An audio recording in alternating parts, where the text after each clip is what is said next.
Λοιπόν, καλησπέρα σε όλους. Νομίζω να ξεκινήσουμε την εκδήλωση.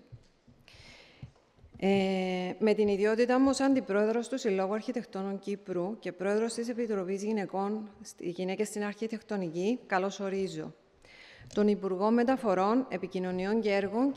Αλέξη Βαφιάδη, την Επίτροπο Περιβάλλοντος, κ. Αντωνία Θεοδοσίου, την Ιώβη Γεωργιάδη, η οποία εκπροσωπεί την Επίτροπο Ισότητας των Φύλων, την Κούλα Ιωάννου, η οποία εκπροσωπεί τον Δήμαρχο Λευκωσίας, our distinguished guest, Mrs. Hana Kassem, τα μέλη της δικού σας Επιτροπής του ΕΤΕΚ, Έλενα Χριστοδούλου και Ευαγγελία Τσουλόφτα, τις οποίες ευχαριστούμε θερμά για τη στήριξη και τη συνεργασία, την Πρόεδρο του Πολεοδομικού Συμβουλίου και πολύ καλή φίλη Μαρία Χαραλαμπίδου, τον Πρόεδρο του Συλλόγου Αρχιτεκτόνων Κύπρου, κ. Άλκη Δίκαιο, και τα μέλη του Διοικητικού Συμβουλίου. Τους συνεργάτες του Συλλόγου Αρχιτεκτόνων, Μουσκίτα Aluminium Industries, Δαλίκο, Κυριακίδης Lighting και Studio Office και Knauf Cyprus, τους οποίους επίσης ευχαριστούμε με την παρουσία τους. Αγαπητοί προσκεκλημένοι, αγαπητοί συναδέλφοι και φίλοι, το 2021, με πρωτοβουλία μιας ομάδας γυναικών αρχιτεκτόνων, συγκροτήθηκε η Επιτροπή με στόχο να διερευνήσει τα εμπόδια και τις προκλήσεις που αντιμετωπίζουμε καθημερινά στην επαγγελματική μας πορεία και ιδιαίτερα στην ανάληψη ηγετικών ρόλων. Αναγνωρίσαμε την επιτακτική ανάγκη να αναδείξουμε τη συμβολή των Κυπρίων γυναικών αρχιτεκτόνων στο εξυγχρονισμό της αρχιτεκτονικής σκέψης και στην παρουσία τους στο ελεύθερο επάγγελμα, συμβολή συχνά αφανής, αλλά βαθιά ουσιαστική.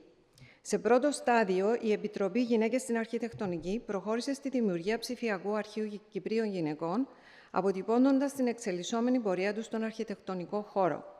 Το αρχείο αυτό, το οποίο φιλοξενείται στην ιστοσελίδα του Συλλόγου μας, αποτελεί ζωντανό τεκμήριο τόσο της άμεσης συμβουλής των γυναικών μέσα στο έργο τους, όσο και της έμμεσης συνεισφοράς τους στη διαμόρφωση ενός νέου πλαισίου σκέψης. Σήμερα περιλαμβάνει το έργο 50 γυναικών αρχιτεκτόνων και φιλοδοξεί να εμπλουτίζεται συνεχώς, αποτελώντας πηγή για μελλοντικές έρευνες στην ιστορία, θεωρία και κοινωνιολογία της αρχιτεκτονικής.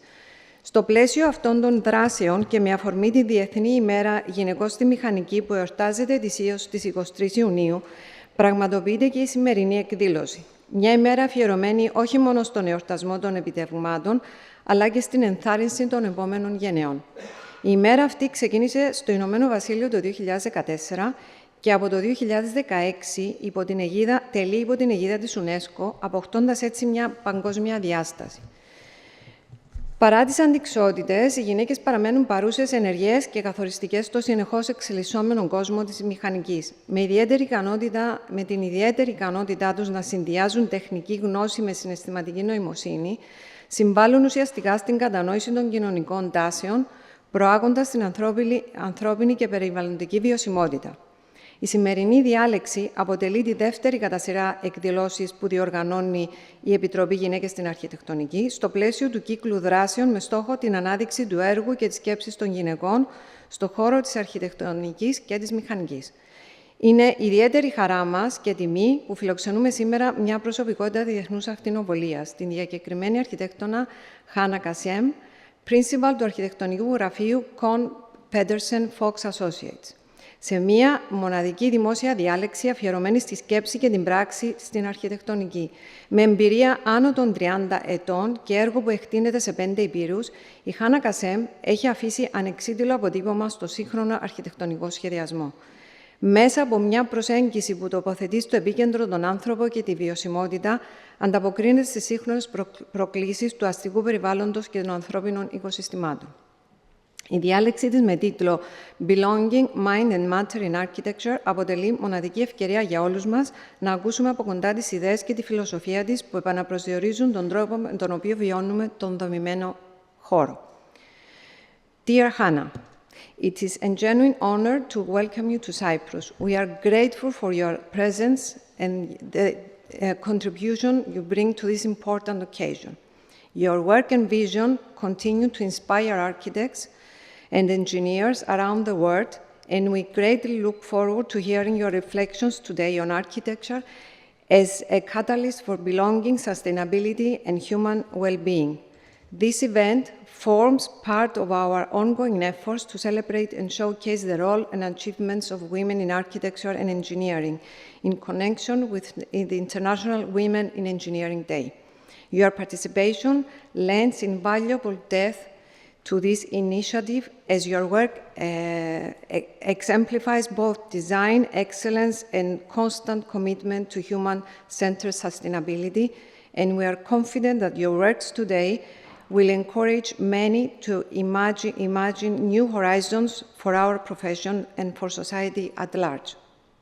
Εύχομαι η σημερινή εκδήλωση να προσφέρει έμπνευση, προβληματισμό και γόνιμο διάλογο. Ολοκληρώνοντας, θα ήθελα να ευχαριστήσω θερμά τον Πρόεδρο και τα μέλη του Συλλόγου Αρχιτεκτόνων Κύπρου, την Επιτροπή Γυναίκες στην Αρχιτεκτονική που αποτελείται από την Πολίνα Αντωνιάδου Κόκκινου, την Έλενα Σοφιανού Ολυμπίου, την Κάριν Γεωργιάδου, την Άννα Παπαδοπούλου και την υποφαινόμενη. Σε όλους τους υποστηρικτές και συντελεστές αυτής της εκδήλωσης, τους ευχαριστώ πάρα πολύ. We are honored today by the presence of the Minister of Transport, Communications and Works, Mr. Alexis Vafiadis, and we sincerely thank him for joining us. I now invite him to the stage to deliver his greetings.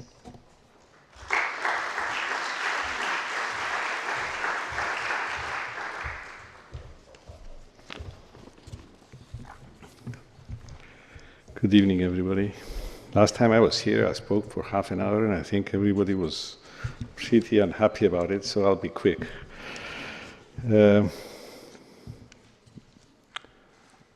We have with us tonight Antonia and Maria, and I always say this, I think we should acknowledge that we have 4 architects in important positions in government. This is our opportunity to make a change. So let's do it. Anyway, dear Antonia, I think Niovi is here on behalf of Josie. Is Niovi here? Hi, Niovi. Ms. Hana Kassem, thank you for joining us. Thank you for making the effort to come to Cyprus and present your work. I think it's highly appreciated. We're all looking forward to seeing this. We have representatives from EDEC and from the Town Planning Council. Of course, Maria is here. Alkis and all the members of the Cyprus Architects Association, thank you for making this effort and highlighting the importance of the role of women in this profession. I think it's very, very important, and I'm sure Josie definitely supports it. So Niovi will pass the message. She's missing something here. Anyway, the International Women's Day in Engineering is a global campaign that highlights the contribution of women in a sector that shapes the built environment, influences the economy, and serves citizens in their daily lives. At the same time, it serves as a source of inspiration for young women to pursue architecture and engineering, opening new pathways of creativity and innovation. The path towards equality has not been easy. For decades, women who chose to engage in the technical sciences faced stereotypes and the lack of equal opportunities. Yet through knowledge, dedication, and perseverance, they managed to establish their position, break down barriers, and contribute to projects that improved our quality of life. According to European Union statistics for 2022, women represent 46% of the workforce in this sector of engineering, including also all expertise. However, in the manufacturing sector, the percentage drops to only 22%. These figures reflect both the important progress achieved and the need to further strengthen women's participation across all levels. On the international stage, emblematic figures such as Guy Eleanti, Lina Bobardi, Ann Ting, Zaha Hadid, and of course our guest today, Hana Kassem, to name but a few, have left an indelible mark on architectural thought and creativity. Today we are honored to host Ms. Hana Kassem, a distinguished architect of international recognition whose work demonstrates that architecture can simultaneously serve innovation, social responsibility, and the human dimension. Women engineers and architects around the world are leading the way on critical issues of our time, from sustainable development and green energy to climate-resilient infrastructure and emerging technologies. Their unique perspective enriches technical expertise, adds a social dimension, and leads to a fairer and more innovative solutions. Equality is not only a moral duty, it is a developmental necessity. As government, we are working systematically to ensure that women's participation in engineering and architecture is strengthened through targeted policies, institutional measures, and initiatives that promote equality, advance sustainable development, and fully harness the human capital of our country. With this spirit, we honor the achievements of the past, acknowledge the challenges of the present, and commit ourselves to the future. Thank you for this great invitation. I'm really looking forward to this lecture, and I wish every success to this event. Thank you.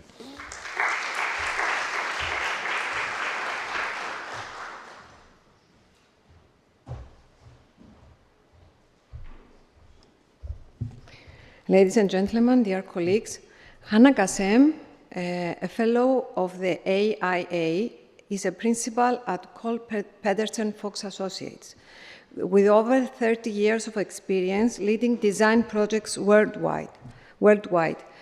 Her work emphasizes human-centered sustainable architecture and spans academic, cultural, hospitality, residential, and mixed-use projects across several countries. Kassem has served as VP for Design Excellence on the AIA New York Board of Trustees, founding chair of the AIA New York Global Dialogues Learning Out, Women in Architecture panel, and on the Van Allen Institute Executive Board. She has taught at the Cooper Union, Yale School of Architecture, and Parsons School of Constructed Environments, lectures internationally, and is co-editor of Architect DBA, on redefining the roles of the architect today. On behalf of the Cyprus Architects Association, we warmly thank Mrs. Hana Kassem for accepting our invitation, and I now invite her to the stage to present her lecture titled Belonging, Mind and Matter in Architecture. Hani, the stage is for you.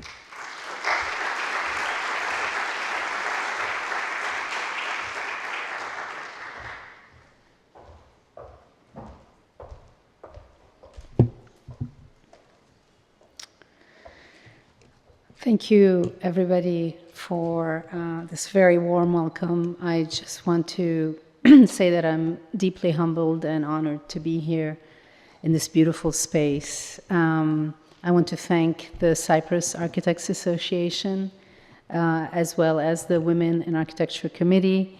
To be here at this time when you are celebrating women in engineering is very meaningful to me.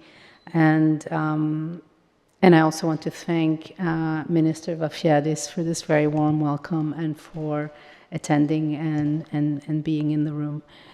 I'm going to start with just sharing that I had a very full, great day and try to understand a little bit about the history and the culture of this special place. And I think a lot of this you'll probably see in the work that I'm going to share with you, how the history of a place and the cultural specificity of the architecture and the environment around us plays a big role in our connection to place and in our attachment to place and the sense of belonging that we try as architects, I think, to foster. I'll start by giving you just a very brief overview of Kohn Pedersen Fox, KPF, and then I'll go into some of the main subject of the conversation I hope to bring us to and do a deeper dive with a few projects, recent projects. So as you might know, we're a large firm. We are about now 650, this number is wrong, but close to 600 people in the world. We have offices in various places, which I'll go over. There are many languages spoken at KPF, many nationalities, And the firm is going to be celebrating 50 years very soon, next year, so we're very excited about that moment in our life. KPF really believes in the power of architecture to transform cities and elevate the human experience, and I want to underline that. And we do that through our attention to detail and craft, and that is regardless of the level of sophistication of a material. This is, for example, a concrete building in Miami. We also do it through attention to context, so you'll be seeing that there's quite a big range of scales that we intervene at. This is in Covent Garden, and today we were just walking through the old part of Nicosia and realizing that it's really almost very minute surgical moves and very specific moves that need to happen in order to connect the town properly. And so this is the kind of work that we're also very invested in London. And we do it through performance and sustainability. This is one of our projects in Singapore where you have to replace, every time you build, you have to replace the footprint of the building with green space. And we do it through various spaces at different heights in the building. Our approach is really informed by our global expertise. So what that means is that we have a purview of what happens in the world, and the benchmarking and the horizon that we have is quite global, but we are very locally rooted and connected. So I like to use the word glocal. So one informs the other constantly. The blue dots are the firms, the offices that we have. The main two centers for design are New York and London, and this is where all the energy for the design is concentrated. But our offices collaborate across time zones and help us really connect locally with collaborations with local architects pretty much whenever we're working abroad. And our expertise is really across sectors. Some people might think of KPF as being the firm that does the glass office buildings or super tall buildings, but that's not been the case for a really long time. And so we're really across sectors, from transport. At the bottom right, you see the Abu Dhabi airport that we just finished, Zayed Airport, International Airport. Academic buildings, research buildings, adaptive reuse, master plans. And this is very important because one part learns from the other. Something that we develop in working for the tech sector industry, for example, helps inform how we design for the students that are going to then go into that tech sector in their careers. And we have designed some of the world's most impactful places, from Covent Garden, Hudson Yards in New York, Roppongi Hills in Tokyo, Sheikh Zayed Airport in Abu Dhabi. But we really care about how people feel in those places. So it's always both sides of the mirror, the design of the place and the environment, but how do people feel there? How do they use these spaces? And we come back and visit our buildings over and over again to really understand how we can keep improving and fine-tuning this kind of sense of belonging and attachment to place. Because attachment to place is very important in terms of sustainability and well-being. If people don't care about the place that they're in, then it could fall apart. Then sustainability goes out the window. And so this is where I just want to put forward this idea that it is a full circle, which is our impact on environments and the impact of environments on us. On one side, matter; on the other side, mind. And the way that we go about it has to do with context, craft, and performance, in the hopes that we can really foster a sense of belonging. I'll start with talking about maybe the easier part to talk about. There are a lot of challenges with sustainability, but we know a lot. We know what needs to happen, and a lot of times it's a matter of convincing the right authorities, the right people, and the clients, and moving ahead with it. We have in-house a core group that is the environmental performance group, and we're able to model, as we're designing buildings, the impact of various aspects of the building or the master plan or the district, regardless the scale of it, on the environment. So, and we're able to model and fine-tune the design so that we can achieve the goals that we are hoping for. And then again, this is really not just districts, but at the scale of the buildings themselves, the facades of the buildings, the shaping of the buildings. We're able to measure how these buildings perform, which then has to do with the energy consumption, etc., and really work through the details so that we can fine-tune it, as well as the carbon footprint of the buildings and the assembly of materials that go into them. And then I always come back to this, which is really nice little diagrams that illustrate several projects that are transit-oriented design. And why we're so obsessed with mixed use and transit-oriented design is because this notion of connective urbanism is really about not only sustainability, we were talking earlier about reliance on the car versus not, when people can get to a place efficiently without having to use the private car as much. And this is very helpful, of course, in denser cities, but also the mixed use aspect of it, where there are haphazard interactions between people coming to this place for various reasons. And this is where the magic happens. This is where social well-being really develops. And we also have another core group in the office that is our digital practice, computational design. And of course, they don't design for us, but they're able to generate many options very quickly and inform with data and numbers certain design moves that we're excited to try.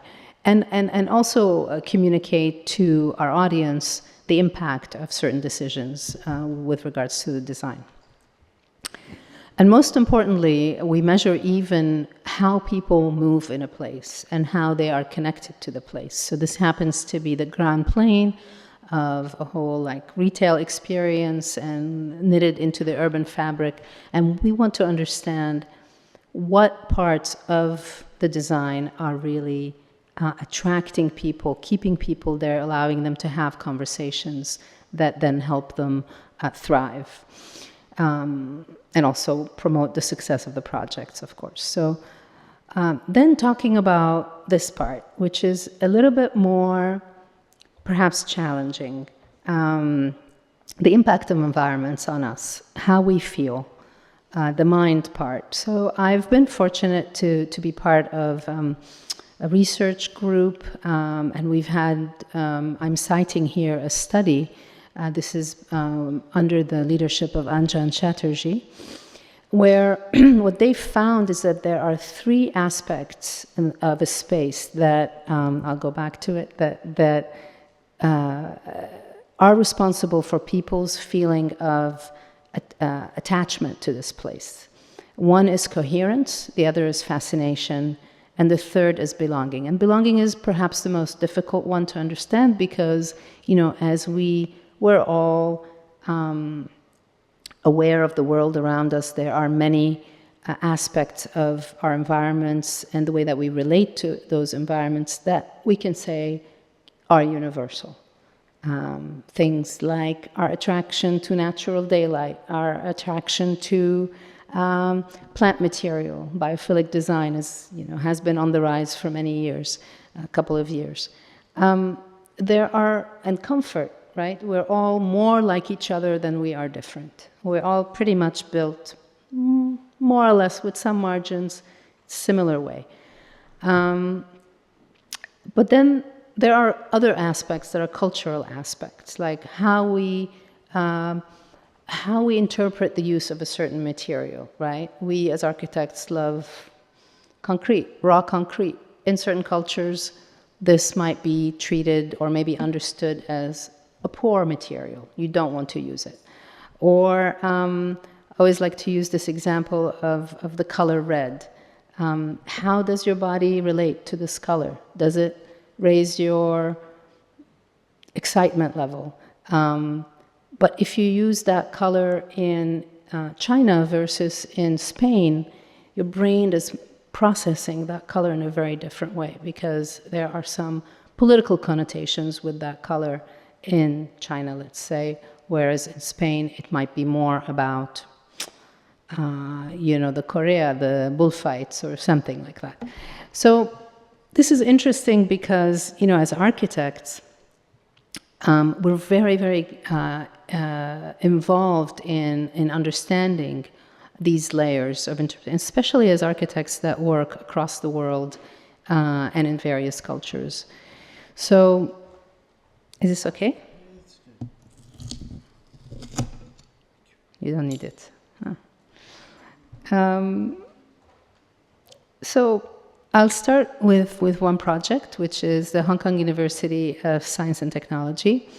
And this is quite an intense project. It happened, master planning and the building of 29 buildings happened pretty much throughout COVID, and it's built. And it was a very intense experience. Many of my partners and I collaborated on it. There were huge teams, but the idea of coherence here was really fundamental. There needed to be, in people's mind, a very coherent understanding of where the center of the campus is and how it relates to the landscape that's there, and how you connect back to that center, even though you have these petals going out, which are the various research lab buildings. You have a residential part to it, you have cultural parts to the building. So this kind of mental map and the clarity of the map relates to this idea of coherence. This is how we found the land with the canal cutting through.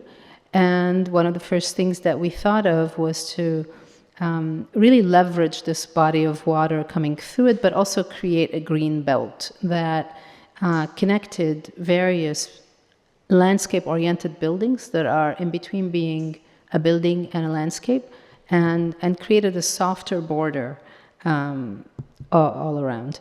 And here's the center. You see the center of the campus with the lab buildings radiating from it.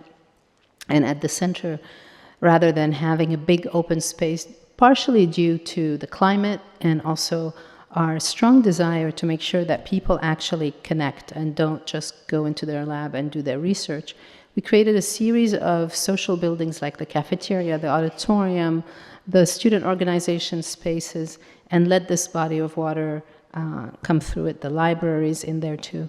At the very entrance to the campus is the gateway building, which is the administration building, and just to the right of it there you see the sinuous landscape building, which is the student center building. So I'll talk about both of these. And the cultural associations that we brought into play here. So this is the second campus for Hong Kong University of Science and Technology. The first campus is in that picture that you see in the circle, is in Hong Kong.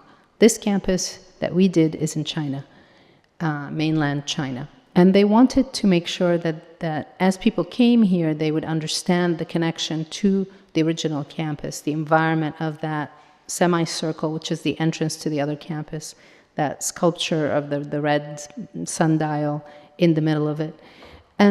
But at the same time, they wanted to make sure that the institution wanted to be sure that the building spoke of porosity, of openness, of a kind of a forward-thinking shift in the pedagogy there. And so this was our way of reinterpreting this circle, but then creating a lot of porosity and this kind of asymmetric dynamic movement that we felt generates an instability, which is a good instability because it's about questioning and interaction and its dynamism. This is the same building now seen from the campus side. with the body of water going through it. These are black swans that found their place in there. And so here comes this second aspect that I was talking about earlier, which is the sense of fascination. So clarity, it's a fine line between coherence, fascination, that we like to toggle. We're aiming for enough fascination that someone's interested to go just around the corner. These are like sticky spaces that the mind loves, apparently, and that draw us there. So you never like see a straight axis where you're going just from point A to point B. And in this meandering, there are many opportunities for people to run into each other, haphazard meetings, unplanned meetings. And also there's a lot of attention to the shading that happens and the comfort that happens because of the body of water being there, channeling breezes through it. So it is, the environments themselves are very conducive to the social connectivity that we thrive for and the sense of belonging. And then in terms of the facade, we tried to find a way of bringing together kind of various notions. The student body draws not only from China, but from all across East Asia. And you know, in our discussions with the various groups, user groups, we found that the symbol of the bamboo shoot was very powerful because it was in a way a very unifying symbol across those countries, because regardless, it always spoke about future growth and optimism.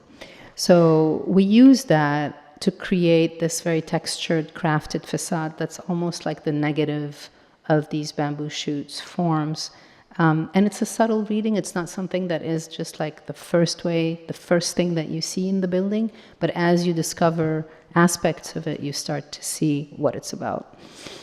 In terms of sustainability, all the buildings have a strong sustainability narrative behind them and an application, actually, with the use of photovoltaic cells. The building here, in this case, because of its form, itself shades in some parts of the day, and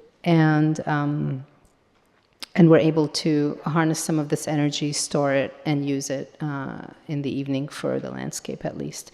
And the whole campus is thought of as a living lab, so everything is monitored on this campus. This image on the bottom right shows you this campus brain, it's called, which is a room where they're able to monitor the energy use and efficiency of each building, and also where what spaces people are occupying and when. It's anonymous, but it's really about the numbers and the uses. And it's been very helpful because you can learn a lot from something like that as an institution to understand how to fine-tune these buildings as you go forward. And then the second building is this University Activity Center, which is adjacent to the main entrance. Really thought of as a more nature-oriented landscape building with a planted roof. And again, here, what we leaned into is still this story, the narrative of the bamboo, but touching on the coloring of it, the pixelation of it. It's more youthful, it's more maybe vibrant. And this building is designed with a plan that avoids the straight line. It's a promenade, it's an interior promenade that you find your way through. You come to the auditorium, you come to the multipurpose space, but there are plenty of pockets of spaces around if you can follow the center of the plan there and the second floor that take you through, in the sense of fascination and meandering is throughout. And these are some shots of one of the main entrances that then takes you to the residential hall.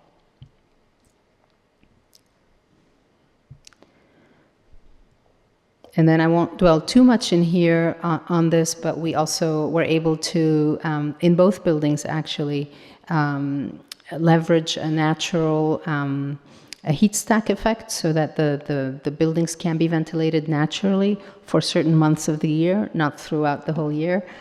because it is a very hot and humid climate. But we felt that this was a huge achievement that we persevered with, and hopefully they'll continue to use it in such a way. This building is also an academic building. It's the CUNY Advanced Science Research Center in New York City in Harlem. And here it's a pair of buildings that really work together kind of to generate a gateway to the rest of the campus. The history of the site was important. This used to be a convent, and the whole convent is surrounded by a wall. Today on our visits we saw a lot of that, the ancient wall, which was fascinating. And you can see some images of this existing wall around it. So we tapped into that rather than turning our backs to this idea. We kind of created a base for the building that borrowed from that language of the stone. And we think of it as like roots and wings. And then the wing part is the very light glass part that takes you into the future of science and investigations and research that happen there. So the buildings face each other quite closely. They create a certain tension between them, but they are very rationally organized. The labs are orthogonal. They are blocks that you see in that rectangle in blue. And then everything in between is that meandering, the fascination, the social spaces. These are the glue. These are the glue that gets people from one place to the other and makes a lot of this. These interactions happen that are essential to research and to innovation. So at the center between the blocks is where we positioned stairs and social spaces very, very specifically. So as people go up and down the buildings, they, again, run into each other. I like to use the term positive friction. This is what happens. This is what did not happen during COVID when we were all shut back in our rooms and making appointments via Zoom and meeting only with people that we knew. We have a need to actually run into people that we don't know. This is where real innovation takes place, and this across disciplines in this case. So that was one of the main generating forces of this building. Very simple idea, just put the circulation along with some benches and lounge spaces, and people run into each other and discoveries happen. And this building, these labs are benefit from natural daylighting and a lot of flexibility, which is unusual at the time when this building was completed. It was pioneering in that sense. And again, here you can see that you have a sense of what's going on in the spaces. There's a little translucency, a little transparency, and on your way here and there are many occasions for interactions between people. Another building that is in New York City, also borrowing this language of the meandering language, the less straightforward, that's very open to interpretation, is 1 Jackson Square. And in this case, this is a residential building, which was very complex, actually, for us to design, because it's right on top of subway tracks. So the hall that brings you to the elevators is very deep into the building, because the elevators could only go down in a certain spot. And so we leveraged that and said, okay, well, let's make it a journey. So this is CNC'd bamboo, creating this very magical space, actually, with light coming from above.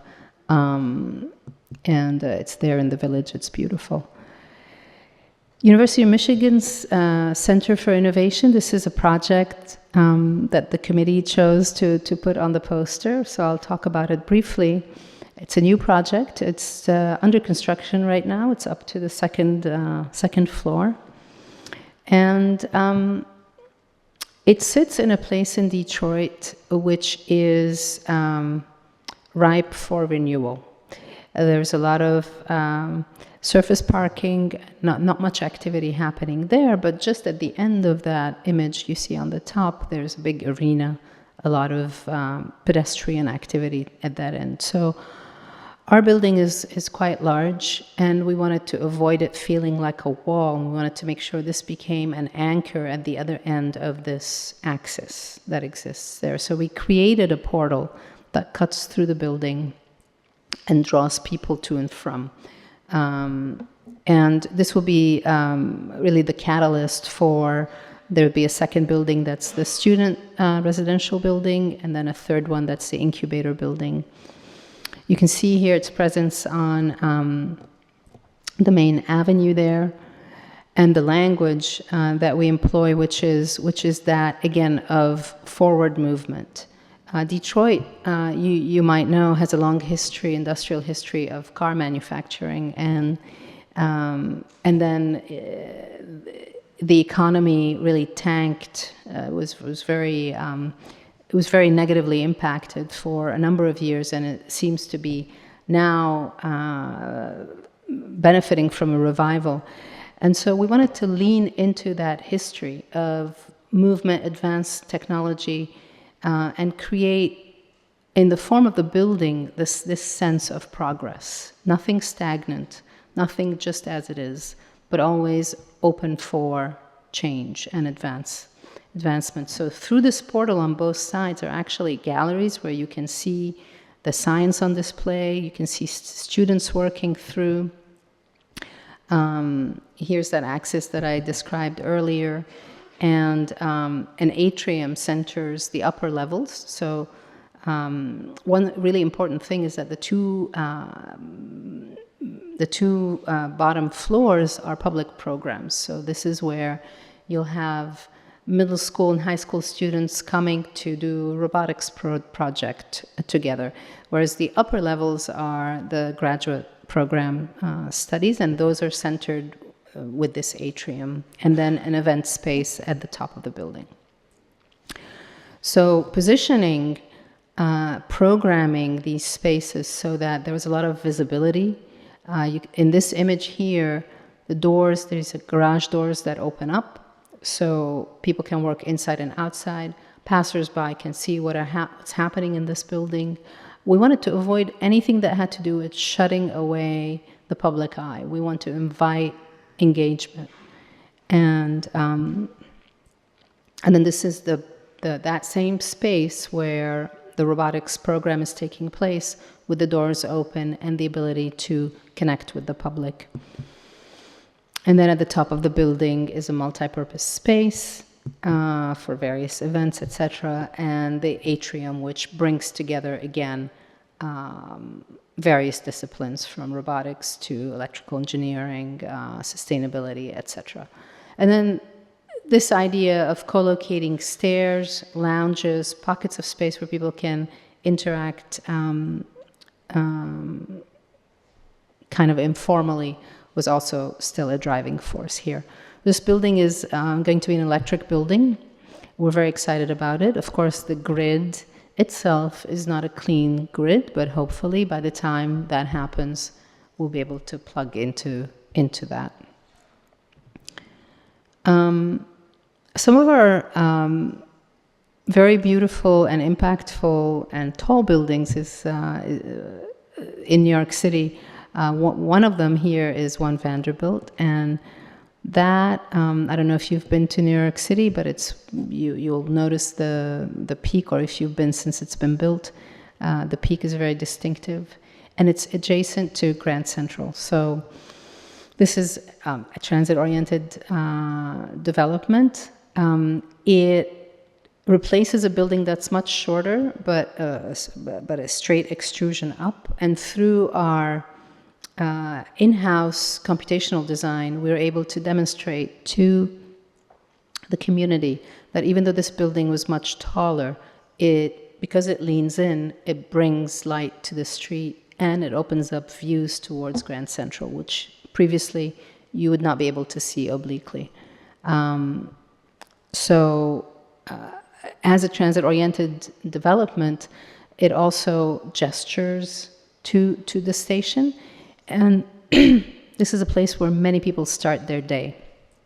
So arriving to New York City in the morning, you can come right up into this lobby and make your way into into the plaza and out, or you can come out through Grand Central.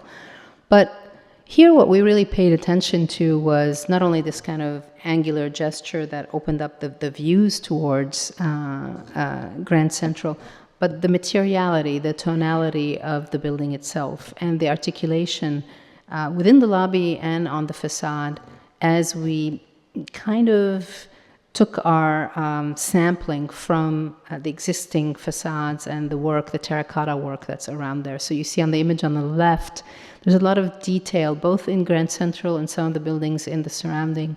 There's a lot of detail work, terracotta work, and stone work that influenced the articulation that we chose for this building, both on the exterior as well as on the interior.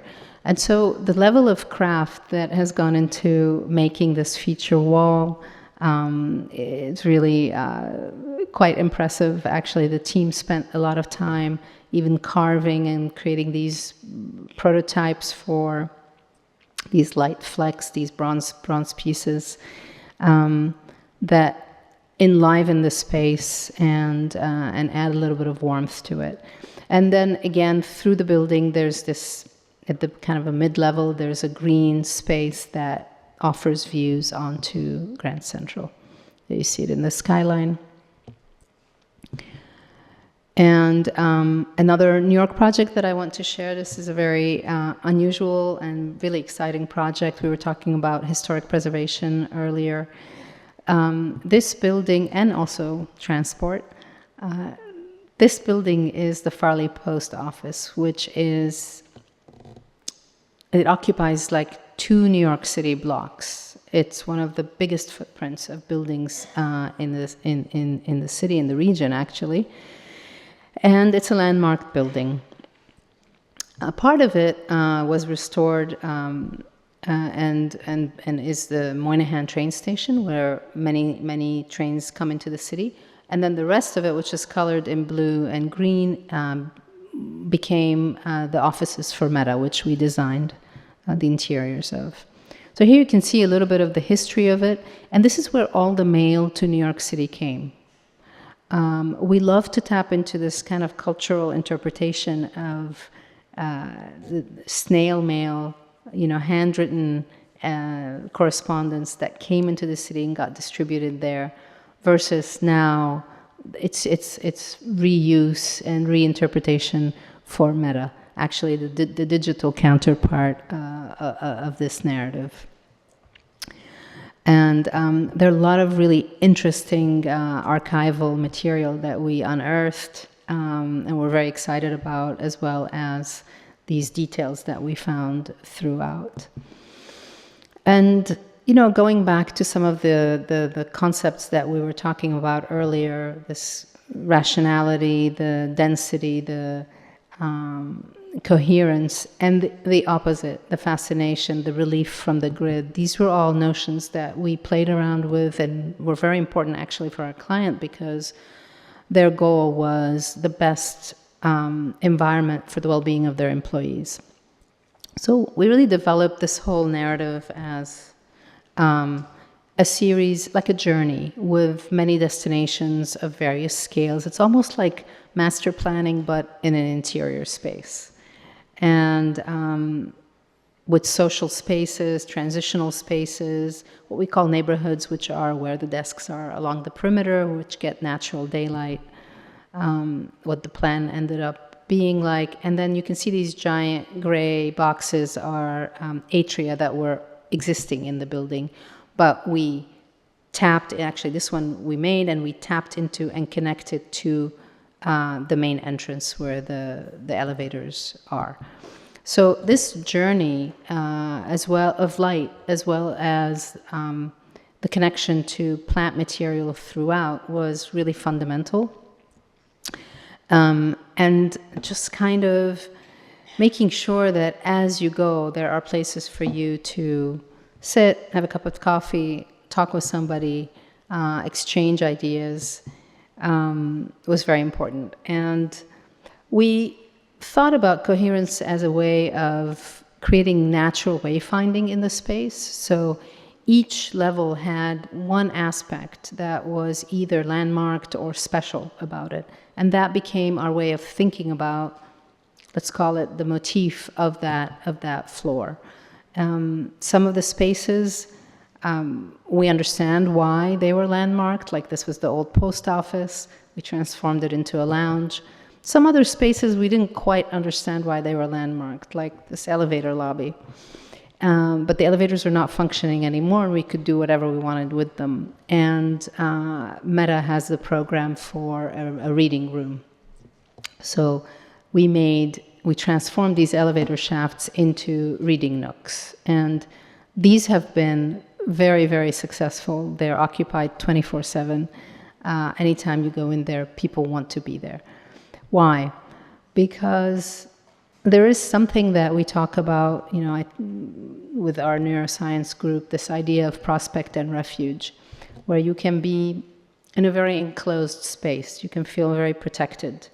These are fundamental elements of architecture, right? The sense of protection. But you have the ability to look out and see out into the horizon and see beyond where you are. And so I think it's that combined with the ability to modify certain aspects within that space, adjust the light yourself, move the cushion a little bit, that have made these spaces very popular. So every time we design something where people are voting with their feet and with their occupancy, we know that they're using that space a lot. We learn from it, and we calibrate the next design that we do based on that. So these have been really fun and popular. There are a lot of interesting details that were kept in these elevator shafts.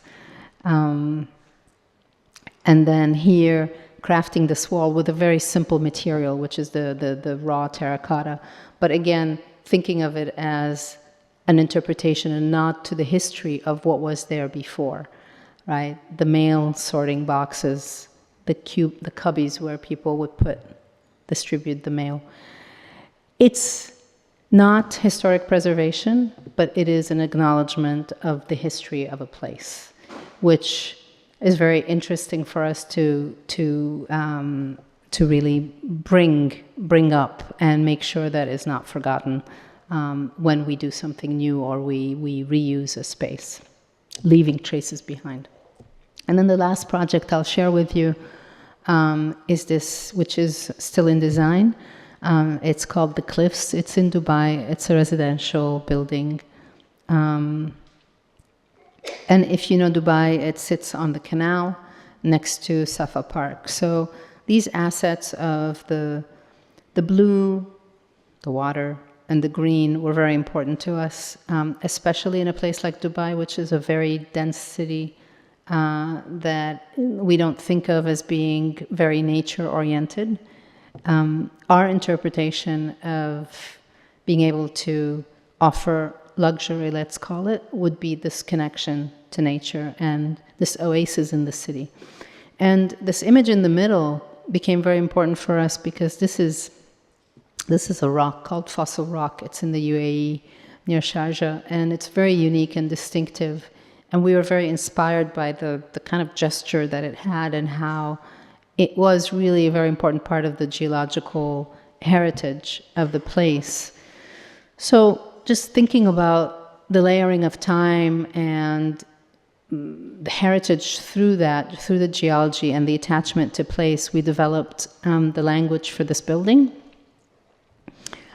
which benefits from a great spot right on the canal, though it faces the highway on the other side. So all the apartments turn towards the canal, and then this highway facade becomes a canvas for us to create something really beautiful and unique for the city in. Here you can see the stepping and the massing. So even though it's quite a large project, we try to step down the scale and create moments throughout, for all the residents and also for the public down in some of the podium areas where you can have this moment of connection to nature right in the middle of the city. This is the main drop-off, and then the other building. So again, it's a very dynamic journey as you come up this podium, make your way into it. It's not a very axial building, and it's the opposite of what we think of as the most high-end, luxurious Dubai towers, where you step in and you go into your apartment. Here, you're in a space. You're in a place that is connected to the environment and to your neighbors. Of course, it's nice to have a pool at the top, so we do that, and we think that it's going to really be a beautiful place to live. So I'm ending as I'm kind of like shrinking the scale of what we're going to be talking about. Just one more thing, that as just part of my process, I think it's important to say that at KPF there are many design principles, and each have their own way of working. And I come from a background where there are some of my some people in the audience that went to the same school I did, which is the Rhode Island School of Design, RISD, where it's a very arts-oriented background. And so my process has to do with drawing and making and watercolor and sculpture. And as a matter of fact, I was going into the sculpture department and not architecture initially, but somehow I was convinced to give it a try, and I did, and I loved it. But my process does involve a lot of this iteration through art making, and so this opportunity with the facade that is facing the highway, where it's really a canvas, it became a great way of thinking about color and gradation of color. And so you can see here some of these studies that eventually will make their way into the glazing of this terracotta. And then at a much smaller scale, and perhaps going back full circle to one of the reasons that I wanted to do installation art, is because, well, this is a study that really touches on how we perceive object versus background. So these are very abstract studies, but they're very architectural. They help in my process of developing architectural work. And so these are a series of prints that are about, how we understand this layering of these colors, these tones of blue, which then became an art installation that I was commissioned to do. I collaborated with a sound artist, Spencer Topel, and this is upstate New York. So it's a series of 17 rods that are always recomposing themselves, because the colors, there are 5 different colors of blue. They match the sky at certain times of day or in certain seasons, so you always reinterpret the way, you're always reinterpreting them as you're experiencing them from different perspectives. And also, they create sound, so you always kind of orchestrate the sound either as a collective or on your own. It's always changing. So the reason I chose to share this with you is because I feel like it does kind of capture the essence of some of the initial ideas we were talking about of our impact on environments, the impact of environments on us, and this full loop of not disconnection from where we are, but actual very, very physical connection, and the ability to change how we perceive a space, and to actually use the space differently based on how we move through it, was very important. And it's something that you can do in an art installation quickly and more quickly than in a building, but it does capture some of these ideas that I shared earlier. In some cases, half of them disappear. They kind of match the sky and they become something completely different. And I don't know if this will play, but if it does, these is a couple of dancers that initiated the piece and were really enjoying it, enjoying the sound of it. That's it. I'll conclude with that. Thank you.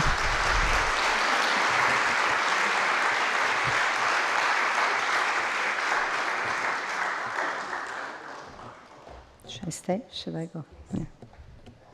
Hana, thank you for the outstanding lecture. Now the floor is open for any questions you have. I think Paulina will be the moderator. Paulina.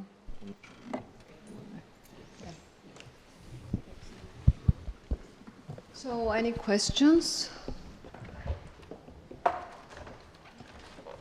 Okay, you have to tell your name and the microphone will go around because it's recorded. So, does anyone has a question? Yes, please.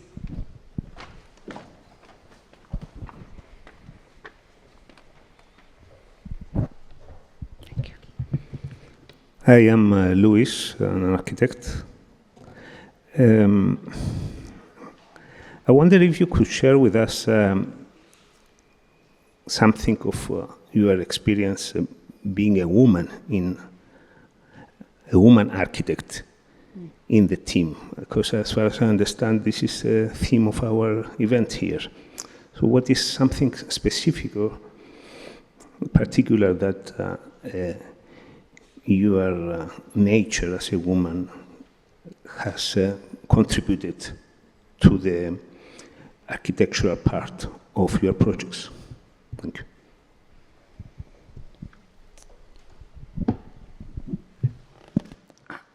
you. So, I think it would be difficult for a man to answer this question.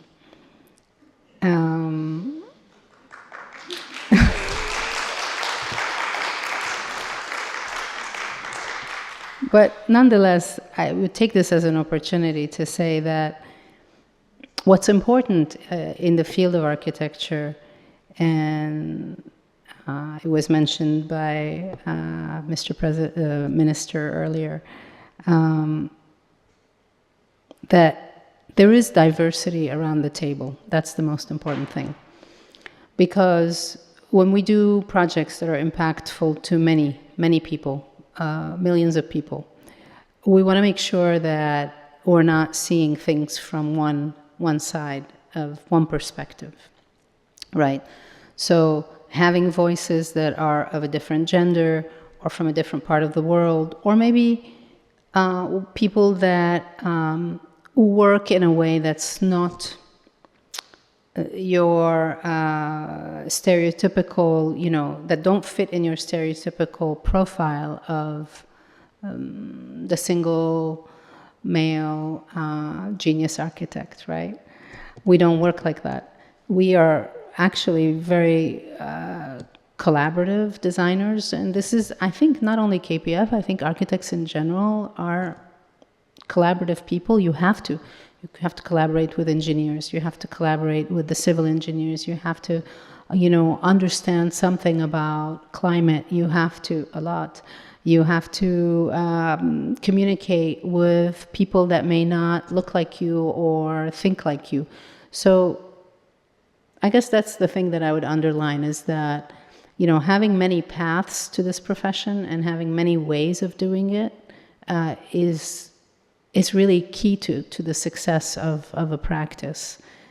Just bringing together that diversity of thought in many ways ensures that the project is successful and is well received and loved, because if you can achieve this kind of attachment to a place, then you achieve sustainability and resiliency for that project. People will take care of it, which benefits the environment as well, and people will attach their memories to it,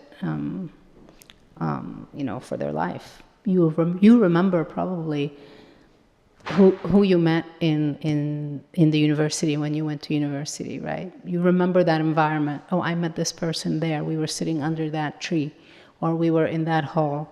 And so our memories are very connected to the spaces.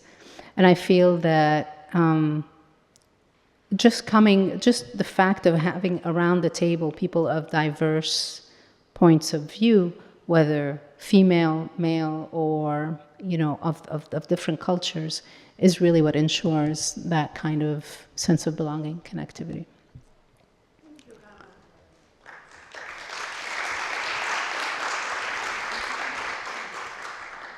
So, other questions from the podium? Hana?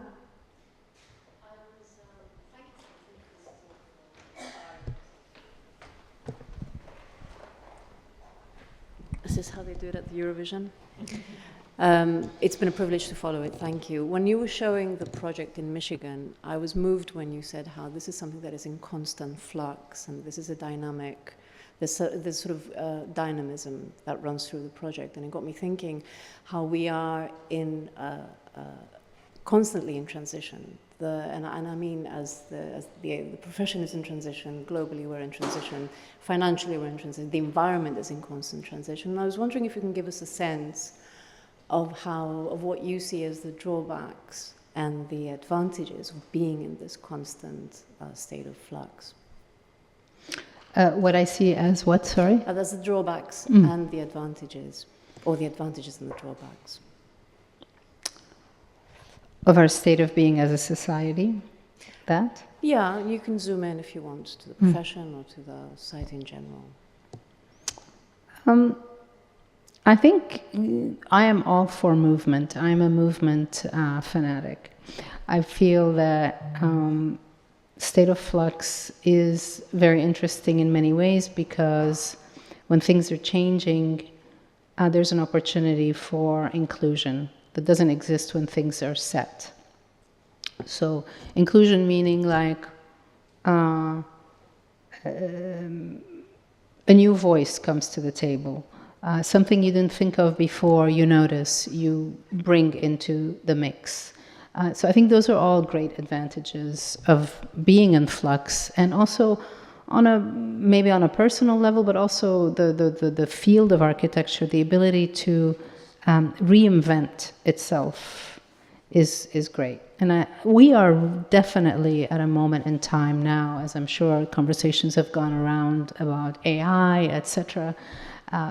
We are in a place where we're being forced in a way to rethink what we do, reinvent ourselves, and also understand very fundamentally what it is that we bring to the table, we as architects, right? We're not just image makers. AI can take care of that.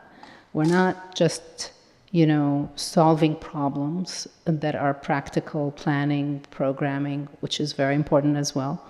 But we sit in a place where we're critical to creating places that people can feel a sense of belonging and attachment to, and that is very important for the thriving of societies. So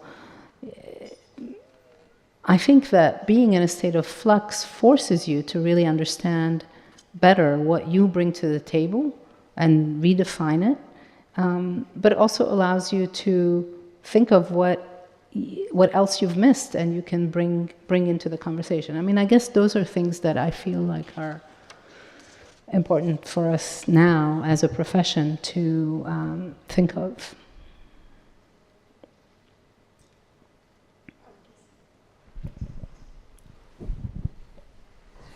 Thank you, Hana, for your presentation. Congratulations on your work. This sense of belonging, the idea, the key word of belonging. And we've seen through the presentation that you've shown quite a large-scale projects through urban spaces that affect communities, neighborhoods, people, etc. So I'm wondering if at any point of time do you involve the end user through the participation of the initial ideas or the design process, and how important is this? Very, yes. Which stage do you involve them? Yes. It depends on the project, but for example, some of the academic projects that I shared, right from the beginning. From the beginning, we're meeting with faculty groups, student groups, heads of departments, operations people, maintenance people, everybody that's going to have a stake in this building. We're meeting with them from the beginning and regularly. There's a project which I didn't share, which was a resiliency and recovery project for the New York Housing Authority. And this was a FEMA-funded project because it was the result of Hurricane Sandy. I don't know if you remember in 2012, where it hit New York City. And that project was especially challenging. 6,000 to 8,000 residents in low-income housing. and they were without electricity and water for 3-4 weeks. So we began very early on with the community engagement process to just try to understand what the main issues were that they were dealing with. And it's a whole story, but none of it had to do with what our project was going to solve. Our project was going to help with I shouldn't say none of it, but a lot of it. But in any case, the community involvement and stakeholder meetings are very, very fundamental to our work. When it's a private client, let's say it's a headquarters or it's just a speculative office building, then it's a little bit less of that because you don't know who's going to be there. But whenever it's a public building or it's for an institution, we're very connected to the group that's going to be actually using the space. And it inspires us and it helps us in the development of the design.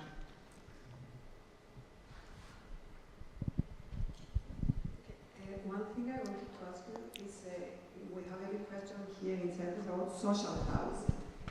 Do you design social housing and what are the aspects that you take in consideration if you do social housing? So some of the projects that we're involved in New York City, New York City has a very big shortage of affordable housing in the city. And so there's a mandate to increase the number of units that are considered affordable within the city. So many of the more high-end residential development will have a precondition for a certain percentage of units to be affordable within that mix. In that case, the design is not really affected and shouldn't be. The units are designed pretty much the same. There's no separate entrances. That's been abolished. It's illegal to do that, which is good. And it's very integrated.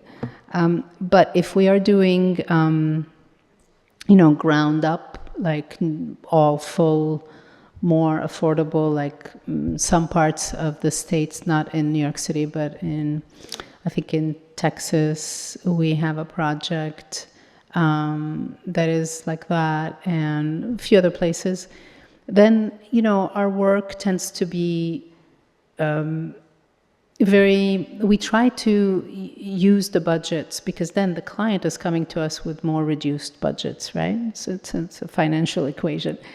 And so for us, like the material, the quality of the material, whether it's marble or concrete or the raw terracotta I showed or any of that, it's really, this is not the issue for us. For us, it's really about the right design solution in any given budget. And the budget of the project, I don't want to say it doesn't affect at all the design. Of course it does at some point, and there are a lot of back and forth that happen, and certain parts of it, I always say, like, there's one thing that we cannot compromise on, it's this, and then everything else we can compromise and make things work.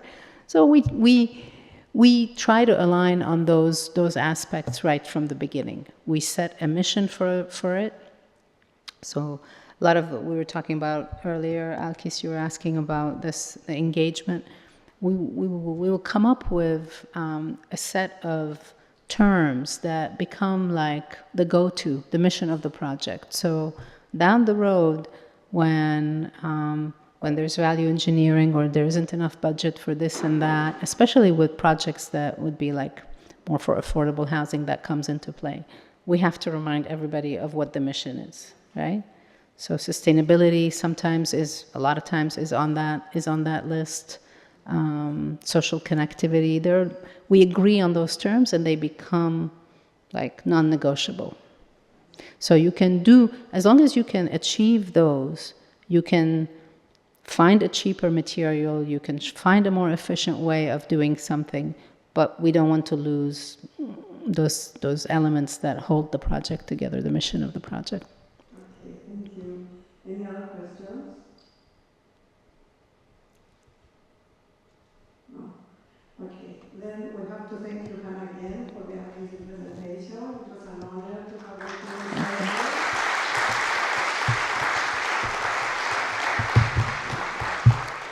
Thank you very much.